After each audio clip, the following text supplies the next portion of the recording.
And we are back on the Zero Hour. I am Richard RJ Eskow, and joining us now is Michael Hiltzik, Pulitzer Prize-winning journalist and economics columnist for the Los Angeles Times. His work can be found at the Economy Hub I'm sorry, I said New York Times. I meant Los Angeles Times. Michael, I'm so sorry about that, and thanks for joining us. It's all right. Pleasure to be with you, RJ. It's always great to speak with you and to catch up with you, and you've been writing a lot of interesting columns lately. I wanted to talk to you about a couple of them if we could. First of all, a small thing perhaps in the lives of most Americans, but yet a present one in the lives of many of us, Skymall. Those inserts that you used to find in the back of your seat pocket when you flew on the airline, selling all sorts of things. I always found them fascinating, if only for the discovery of so many things I didn't want to own, has now gone bankrupt. And you wrote a piece saying that the reason we were told it was because they sold stuff people didn't want to buy, and so people didn't buy it. But or at least I think that's what people assumed. But you were saying there was a different explanation for that. What was it?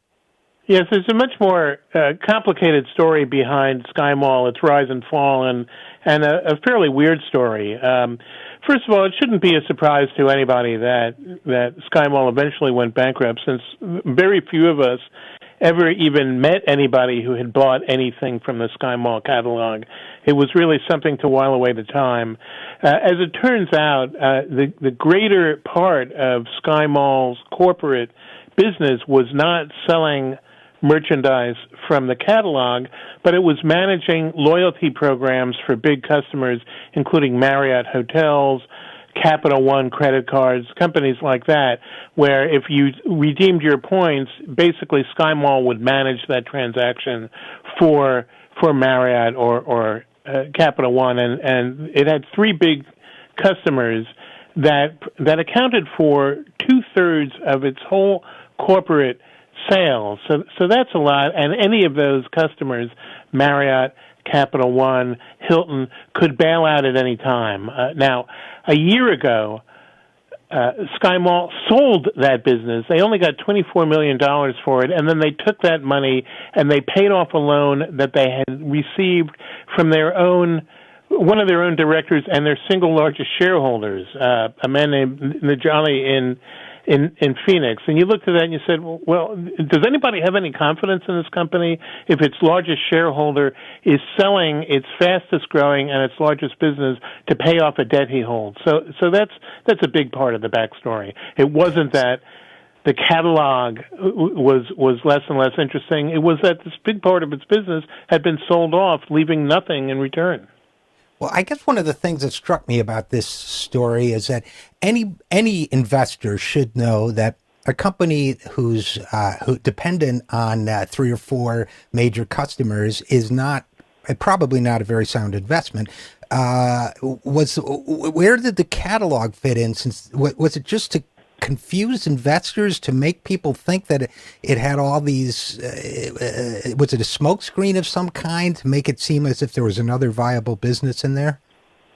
No, I don't think it was a smokescreen. I think the company really started as a sort of catalog sales for air flyers, and the original idea was that you would be on a plane, you'd see the catalog, you'd see something you wanted, you would order it on the spot through the airphones that were in the seat backs, if you remember back before smartphones and before Wi-Fi.